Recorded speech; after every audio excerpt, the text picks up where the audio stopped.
नमस्कार, मी प्रशांत सागवेकर. शिक्षणाच्या वाटा या कार्यक्रमात तुम्हा सगळ्यांचं आज पुन्हा एकदा मनापासून स्वागत. आज आपण दुसऱ्यांदा भेटतोय, दुसरा एपिसोड आहे आपला आणि आज आपण चर्चा करणार आहोत डॉक्टर होण्यासाठी रशियन विद्यापीठातील संधी या विषयावरती. मागच्या एपिसोडमध्ये आपल्याला सगळ्यांना आठवत असेल की आपण रशियामधलं जे शिक्षण असतं त्याबद्दल डॉक्टर झालेले जे रशियामध्ये होते त्यांच्याविषयी आपण बोललो, त्यांच्या पालकांशी आपण बोललो.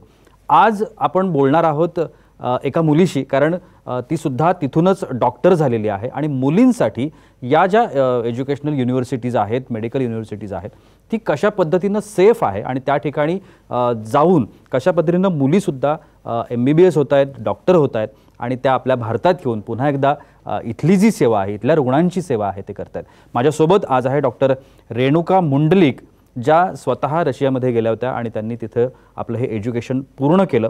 सध्या त्या कोविड वॉरियर म्हणून काम करतायत पुण्याच्या ससून रुग्णालयामध्ये आणि तसंच BJ मेडिकल कॉलेजमध्ये देखील त्या शिकलेल्या आहेत आणि त्यांचं हे शिक्षण जे होतं ते एकूणच कशा पद्धतीनं झालं, कशा पद्धतीनं त्यांनी या सगळ्या गोष्टी केल्या ह्या आपण त्यांच्या तोडून ऐकणार आहोत. त्याचबरोबर आम्ही आमंत्रित केलं आहे रेणुका यांच्या आई कीर्ती मुंडलिक यांनासुद्धा. त्यांच्याकडूनही आपण जाणून घेणार आहोत की मुलीचं शिक्षण पूर्ण करता करता त्यांना कशा पद्धतीनं या सगळ्याची साथ मिळाली, युनिव्हर्सिटीची साथ मिळाली. कारण रशियातली ही जी स्मॉलेन्स्क स्टेट मेडिकल युनिव्हर्सिटी आहे त्या ठिकाणी या विद्यार्थ्यांचं शिक्षण झालं आहे आणि ते खूप महत्त्वाची गोष्ट आहे. मला सगळ्यात पहिला प्रश्न जो आहे तो रेणुका यांच्यासाठी आहे, पण त्याच्या आधी आपण दोघांचंही आपल्या रीतिरिवाजाप्रमाणे दोन्ही पाहुण्यांचं स्वागत करूया. दोघांचंही या कार्यक्रमात अगदी मनापासून स्वागत. नमस्कार.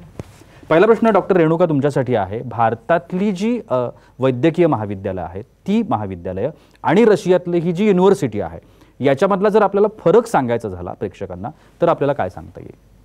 फरक कसा आपण बघायला गेलो तर ॲज सच एवढा मोठा फरक नाही आहे, बिकॉज आम्ही जो अभ्यासक्रम आहे तो आम्ही भारताचा जो आहे MBBS हा 5.5 वर्षांचा अभ्यासक्रम तो सेम आम्ही तिकडे करतो. म्हणजे इनफॅक्ट आम्ही दरवर्षी इकडूनच बुक्स घेऊन जातो.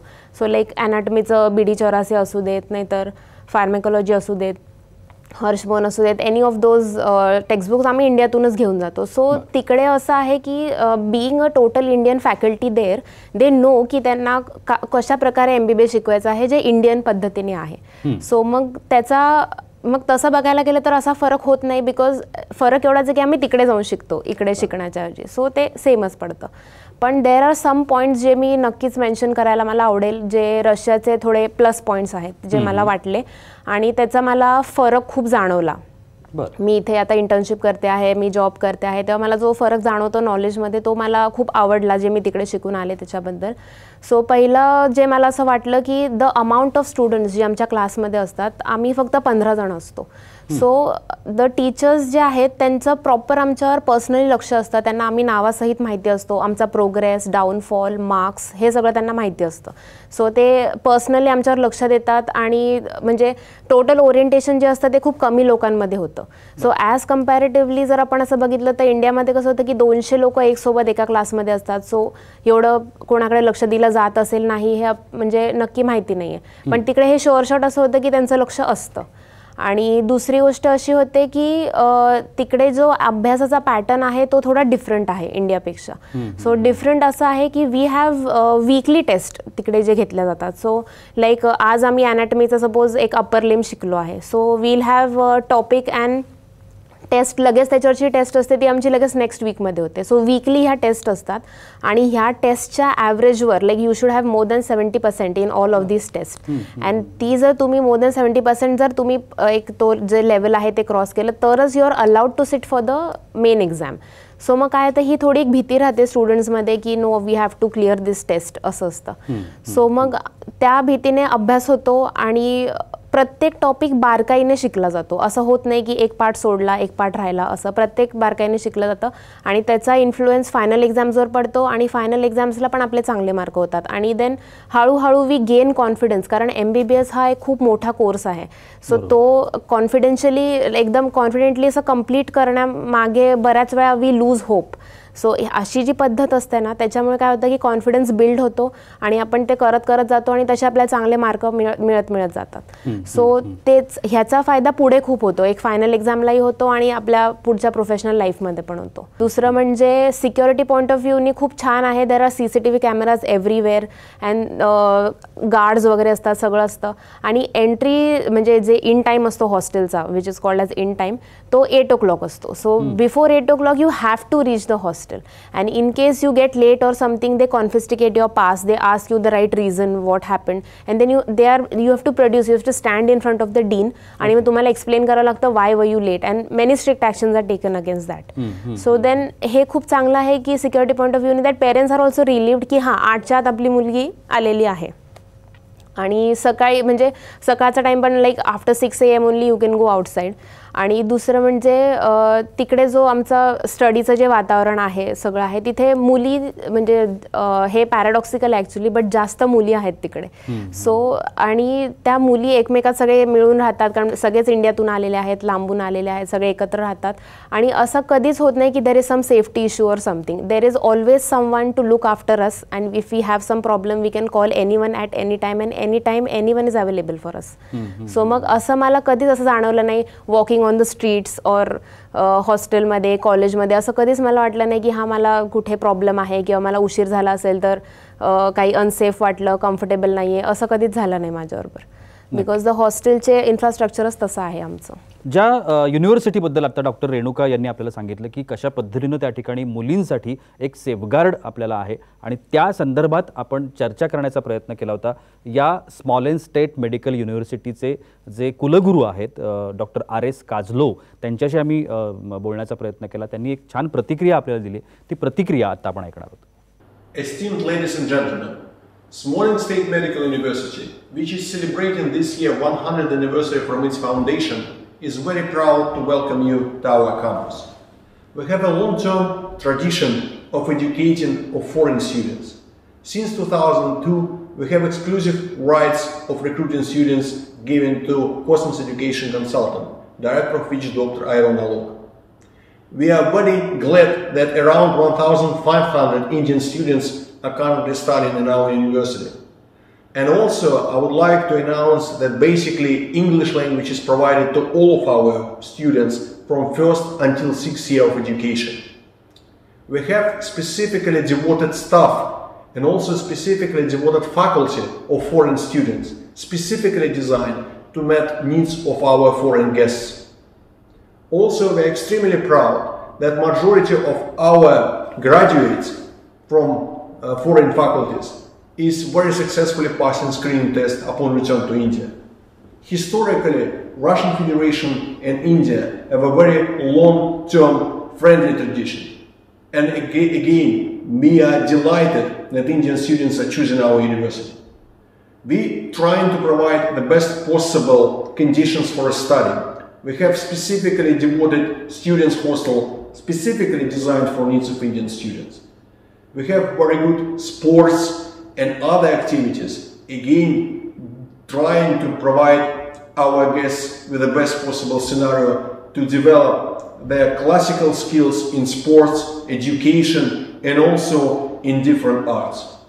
Ladies and gentlemen, we are extremely proud to welcome you to our university and hope that you will choose us. See you soon. Smolensk state medical युनिव्हर्सिटीचे हे कुलगुरू होते ज्यांनी आपल्याला ही छान अशी प्रतिक्रिया दिली. माझा पुढचा प्रश्न कीर्ती मुंडलिक यांच्यासाठी आहे, ज्या डॉक्टर रेणुका यांच्या आई आहेत. मॅडम, बऱ्याच वेळेला असं होतं ना की आपल्या मुलांनी आपल्या मुलींनी परदेशामध्ये जाऊन शिक्षण घ्यावं किंवा त्या ठिकाणी खूप चांगल्या पद्धतीचं शिक्षण मिळतं, वैद्यकीय क्षेत्राकडे जावं, अशा खूप सारी स्वप्न आपल्या मनामध्ये असतात. पण अनेक वेळेला असं होतं ना शिक्षण जे आहे हे खूप महाग असतं, हे आपल्याला सगळ्यांनाच माहिती आहे. मेडिकलमध्ये जाणं आणि तो जो काही खर्चाचा ताळमेळ असतो तो सगळ्यांना ठेवणं हे बरेच वेळेला शक्य होत नाही. पण रशियातलं जे हे सगळं शिक्षण आहे या शिक्षणाबाबतचा तुमचा अनुभव काय एक पालक म्हणून? हो, तुलनेने रशियामधलं शिक्षण हे फार स्वस्त म्हणता येईल. कारण रशियामध्ये ज्या वेळेला माझ्या मुलीला ॲडमिशन घ्यायचं म्हणजे तिला आधी पहिल्यांदा MBBS करायचं असं ठरलं त्यावेळेला मी असा विचार करत होते की आपण आधी भारतात तिचा प्रयत्न करूया. म्हणजे त्या ज्या प्रोसेस होत्या भारतामध्ये आफ्टर 12th नीट वगैरे आणि त्या सगळ्या त्या प्रोसेस चालूच होत्या मीनवाईल. आणि सायमल्टेनियसली मी रशियाचं सुद्धा थोडासा स्टडी करत होते, कारण माझ्या एका मैत्रिणीची मुलगी रशियाला गेलेली होती. तर मला असं सारखं वाटत होतं की आपणही, म्हणजे त्यावेळेला मला असं वाटत होतं की जस्ट तिचं एक मला कौतुक वाटायचं की बघा ही मुलगी एवढ्या लांब गेली, ती हिच्या 2 वर्ष पुढे आधी गेलेली होती. त्याच्यामुळे मग मला असं कौतुक वाटायचं, म्हणून मी जस्ट मैत्रिणीला विचारायचे. तर मैत्रीण मला खूप भरभरून त्या युनिव्हर्सिटीबद्दल मला एक कुतूहलही होतं. स्मॉलेन्स्क स्टेट मेडिकल युनिव्हर्सिटी, रशियातलं शिक्षण, असं मी एक विचार करायचे, तिला विचारायचे. अनाहूतपणे मी तिच्याकडून खूप माहिती घेऊन घेतली की मला मिळाली म्हणजे ती माहिती. आणि जेव्हा रेणुकाची वेळ आली आणि तिच्या प्रोसेस चालू झाल्या, त्यावेळेला ती म्हणायला लागली, म्हणजे जेव्हा असं काही दिसायला लागलं आता इंडियामध्ये जर खाजगी म्हणजे गव्हर्मेंट कॉलेज सोडले तर खाजगी कॉलेजची फी खूप आहे मेडिकलची. त्याच्यामुळे मला असं सारखं वाटायचं की हिला डोनेशन देऊन, तर मला असं खूप वाटत होतं की माझ्या मुलीला मला डोनेशन देऊन शिकवायचं नाही आहे, आणि तिची कॅपॅसिटी मला माहिती होती की ती करू शकते. तर मला असं सारखं वाटायचं. मग ज्या वेळेला इंडियातले होप्स संपले, आपल्या भारतामधले होप्स संपले, त्यावेळेला मला माझ्या मैत्रिणीकडून मी घेतलेली माहिती खूप कामाला आली. आणि मी पुन्हा मैत्रिणीकडे गेले आणि स्मॉलेन्स्क स्टेट मेडिकल युनिव्हर्सिटीबद्दल मी तिच्याकडे आणखी खोलवर चौकशी करायला सुरुवात केली. त्यावेळेला मला तिथे इतक्या जमेच्या बाजू दिसल्या की मला असं वाटलं की आता मुलीला रशियालाच पाठवायचं म्हणून. खूप छान पद्धतीची संधीही तुम्हाला त्या ठिकाणी मिळाली आणि तुमची मुलगी आज डॉक्टर होऊन तुमच्या घरी परतलेली आहे. तुमचं खरंच अभिनंदन. खूप सारे प्रश्न आहेत मनामध्ये, ते विचारायचे आहेत, पण तुर्तास वेळ होता एका छोट्याशा विश्रांतीची. कुठे जाऊ नका, पाहत राहा शिक्षणाच्या वाटा. विश्रांतीनंतर शिक्षणाच्या वाटा या कार्यक्रमात तुम्हा सगळ्यांचं पुन्हा एकदा स्वागत. डॉक्टर होण्यासाठी रशियन विद्यापीठातल्या संधी या विषयावरती आपण चर्चा करतोय. डॉक्टर रेणुका मुंडलिक आणि त्यांची आई कीर्ती मुंडलिक आपल्या या कार्यक्रमामध्ये सहभागी झालेत. डॉक्टर, तुम्हाला पुढचा जो प्रश्न आहे की रशियामध्ये डॉक्टर होण्यासाठीची जी प्रोसेस आहे ती अनेक वेळेला आपल्याला माहिती नसते, किंवा अनेक वेळेला हाईड असते म्हणा, किंवा अनेक वेळेला इथली जी मुलं जाऊ इच्छितात त्यांना त्याविषयीची कल्पना नसते. तर नेमकी ही जी प्रोसेस आहे ती प्रोसेस कशी आहे? रशियामध्ये जी ॲडमिशनची प्रोसेस आहे ती सिम्पल आहे, आणि त्याच्यामध्ये जी काही इन्फॉर्मेशन हवी आहे ती त्यांच्या साईटवर अवेलेबल असते. ती साईट आहे www.sjmu.info. आणि पुढची जी काही प्रोसेस असते की तुम्हाला जे डॉक्युमेंटेशन सबमिट वगैरे करायचे असतात, ते सगळं जी रिस्पॉन्सिबिलिटी आहे ती तिकडच्या स्टुडंट्सकडे दिलेली आहे, जे तिकडे शिकून आले आहेत आणि ज्यांच्या पालकांना त्याबद्दल सगळी माहिती आहे. अशा सेंटर्सकडे ते सगळं आहे. सो तुम्ही त्यांच्याकडे जाऊन पुढची सगळी इन्फॉर्मेशन घेऊ शकता. सो ह्याचा प्लस पॉईंट असा होता की हे कोणत्याही एजंटकडे नाही आहे, कोणत्याही कंपनीकडे नाही आहे. सो तुम्हाला जो काही अनुभव त्यांनी केला तो ते त्यांच्या शब्दात तुम्हाला सांगतात, आणि जे काही असेल ते सांगतात. सो कुठेही फसवा ह्या प्रकार तिथे होत नाही. आणि त्याच्यानंतर जे आहे त्याच्यामध्ये ॲडमिशनची प्रोसेस आहे, त्याच्यामध्ये जे क्रायटेरिया आहेत ते आहेत की 12वीमध्ये तुम्हाला 50% जास्त मार्क पाहिजे. नीट जे आहे, जी एक्झाम आहे नीट, ती क्वालिफाईड पाहिजे क्वालिफिकेशन क्रायटेरियाच्या पुढे. आणि एज आहे ते that should be like above 17. So ह्या सगळ्या गोष्टी ज्या तुम्ही हे केल्या की रशियाची ॲडमिशन बरीच सोपी होऊन जाते. आणि त्याच्या पुढच्या ज्या गोष्टी आहे, विजा, डॉक्युमेंटेशन वगैरे, ते सगळं कोणतंही म्हणजे आपल्याकडे काही नसतं. सो त्याच्यात असं टेन्शन कधी येत नाही की आपण आता फॉरेनला कसं जायचं, कसं करायचं, काय करायचं. सगळं जे आहे ते कॉस्मॉस एज्युकेशनल कन्सल्टंट्स म्हणून आहेत, त्यांच्या अंडर हे सगळे प्रोसेस कंप्लीट होते. सो आपल्याला कुठेही असं आपल्याकडून काही मिसप्लेस होईल किंवा काही प्रॉब्लेम होईल असं कधी होत नाही. सो फॉरेन कंट्रीला जाणं हे त्यांच्याकडून खूप जास्त सोपं झालेलं आहे आपल्यासाठी. नक्की. ज्या आत्ता कॉस्मॉसचा उल्लेख केला, कॉस्मॉस एज्युकेशनल कन्सल्टंट, या कन्सल्टंटचे जे डिरेक्टर आहेत डॉक्टर आलोक एरॉन, यांच्याशी सुद्धा आम्ही बातचीत करण्याचा प्रयत्न केला, कारण त्यांची जी प्रतिक्रिया होती या सगळ्या संदर्भातली ती खूप महत्त्वाची होती. त्यांनी काय सांगितलंय ते आपण ऐकूया. Dear Indian students and parents, a warm namaste from Smolensk state medical university, Smolensk, Russia. My name is doctor Alok Aaron. I am Director of Cosmos Education Consultants and Foreign Advisor to Chancellor of Smolensk State Medical University. मैं आपके साथ हिंदी में बात करना चाहूँगा. सन 2002 से स्मॉलेन्स्क state medical university में Cosmos education consultants के द्वारा Indian students का एडमिशन दिया जा रहा है, और इन पिछले 18 सालों में 3000 से ज़्यादा इंडियन स्टूडेंट्स को स्मॉलेन्स्क स्टेट मेडिकल यूनिवर्सिटी में एडमिशन मिला है, और इसमें से करीब 2000 इंडियन स्टूडेंट्स यहाँ से डॉक्टर्स बनकर निकले हैं। यहाँ से निकले हुए डॉक्टर्स, इंडियन डॉक्टर्स, पूरी दुनिया के करीब करीब सभी देशों में फैल चुके हैं और हमारा नाम रोशन कर रहे हैं। इसके अलावा यहाँ से हमारे जो ग्रेजुएट्स इंडिया गए हैं, उन्होंने भी हमारा सिर गर्व से ऊपर किया है, क्योंकि जो स्क्रीनिंग टेस्ट का पासिंग परसेंटेज है स्मॉल स्टेट मेडिकल यूनिवर्सिटी का, उसका कोई कंपटीशन नहीं है, क्योंकि स्मॉल स्टेट मेडिकल यूनिवर्सिटी के ग्रेजुएट्स 92% पासिंग परसेंटेज दे रहे हैं फर्स्ट अटेम्प्ट में इंडिया के स्क्रीनिंग टेस्ट में।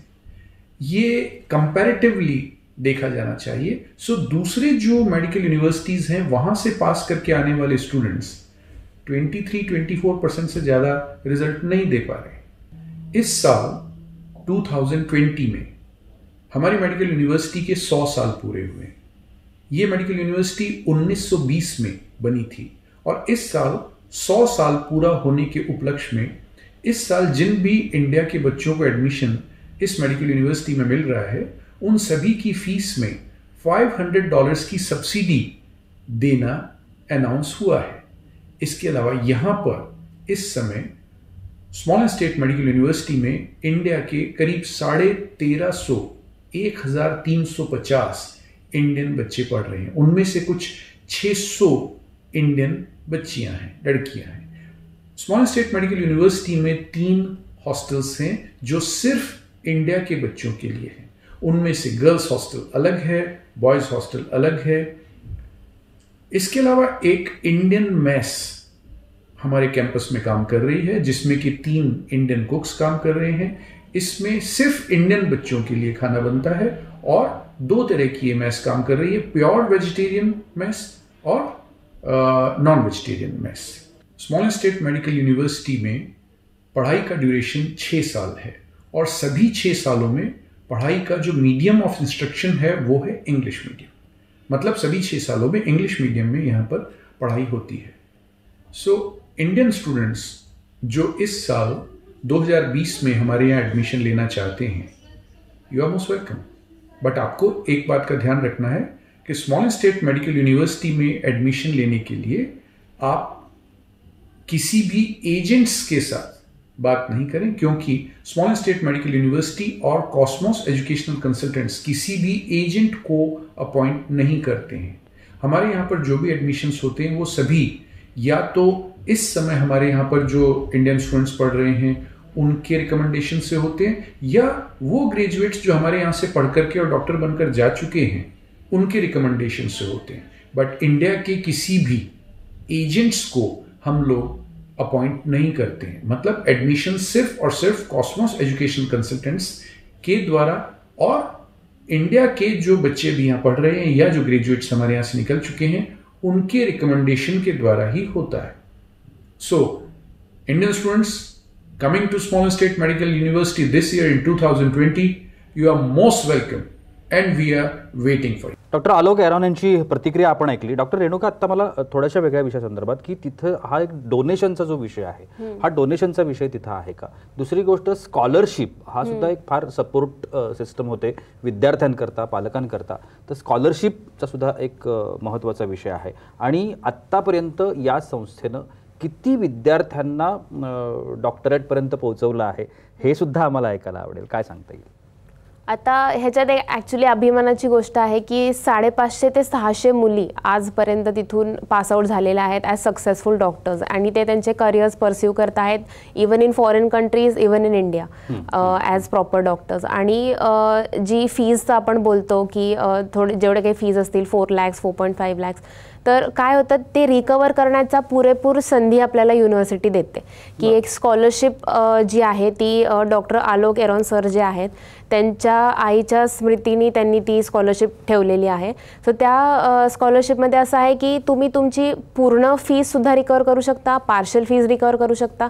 सो तुम्ही तुमचं टॅलेंट दाखवलं की तुम्हाला तेवढी स्कॉलरशिप गेन होते आणि एक प्रॉपर सपोर्ट तुम्ही करू शकता फीजबाबत। आणि डोनेशन म्हणजे हीच सर्वात मेन गोष्ट आहे की डोनेशन हा प्रकार रशियामध्ये नाही आहे. जी काही फीज आहे ती ऑन पेपर आणि ऑन साईड दिलेली असते आणि तीच फी तशीच राहते, ती कधीच चेंज होत नाही किंवा त्याच्यामध्ये काही ॲड करा, असं करा, तसं करा, असं कधीच होत नाही. आणि सो त्या गोष्टीमुळे काय होतं की कोणावर ना आपल्यावर म्हणजे मुलांवर पण बर्डन येत नाही की आपल्या वडिलांना खूप फीज भरावी लागते आहे आणि सेम पालकांवर पण येत नाही.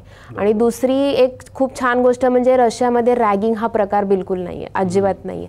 बिकॉज सगळे लोक इंडियातून आपलं घर सोडून लांब आलेले असतात, सगळे एकत्र मिळून मिसळून राहतात, कधीच कोणी कोणाला त्रास देत नाही, हेल्प करतात सगळे एकमेकांना. बरं डॉक्टर रेणुका, आत्ता याच्यातला आणखीन एक महत्त्वाचा मुद्दा येतो. भारतातून जेव्हा विद्यार्थी शिक्षणासाठी त्या ठिकाणी जातात, शिक्षण पूर्ण केल्यानंतर ते जेव्हा भारतात परत येतात तेव्हा ती जी मेडिकल प्रॅक्टिस आहे जे ते शिकलेत ती त्यांना भारतामध्ये करता येते का किंवा त्याच्यासाठी वेगळं काही त्यांना करावं लागतं का? आणि दुसरं म्हणजे PG साठी भारतात त्यांना प्रवेश घेता येतो का? कारण हे दोन मुद्दे खूप महत्त्वाचे आहेत. हो नक्कीच. म्हणजे मी हा पूर्ण स्टडी करूनच गेलेले होते रशियाला जाताना की मला पुढे कसं करायचंय, काय करायचं यानुसार. बिकॉज ही युनिव्हर्सिटी जी आहे ती WHO रेकग्नाइज्ड आहे, MCI रेकग्नाइज्ड आहे. सो इंडियामध्ये यायचं असेल किंवा बाहेर जाऊन PG करायचं असेल कधीच त्याचा प्रॉब्लेम येत नाही.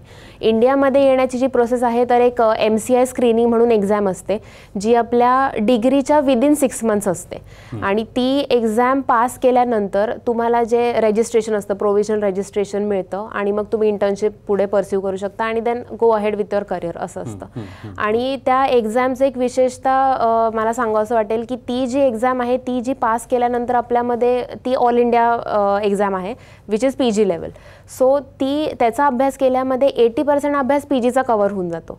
सो जेव्हा आपल्याला पुढच्या वर्षी लगेच PGची एक्झाम द्यायची असेल ना, सो त्याच्यामध्ये बर्डन येत नाही आणि ती एक्झाम खूप लवकर मुलं क्रॅक करतात. FMGची जी मुलं असतात जी ही एक्झाम देतात ते खूप लवकर PG एक्झाम्स क्रॅक करतात बिकॉज त्यांनी ही ऑलरेडी ही एक्झाम दिलेली असते. सो ती exam not so tough but not so easy अशी आहे. सो ती एक्झाम एकदा क्लिअर केली की all of the paths are open wherever you go. ज्यांना आत्ता रशियामध्ये जायचं आहे किंवा स्मॉलेन्समध्ये जाऊन ॲडमिशन घ्यायचं आहे त्यांच्यासाठी ही खूप महत्त्वाची माहिती होती असं आपल्याला म्हणायला हरकत नाही. तुम्हा दोघींचे खूप खूप आभार. तुम्ही आमच्या कार्यक्रमात सहभागी झालात आणि एवढी छान माहिती आमच्या प्रेक्षकांना दिलीत त्यासाठी अगदी मनापासून आभार. नमस्कार. आणि याबरोबरच वेळ होते इथे सामन्याशी कुठेही जाऊ नका, पाहत रहा साम TV.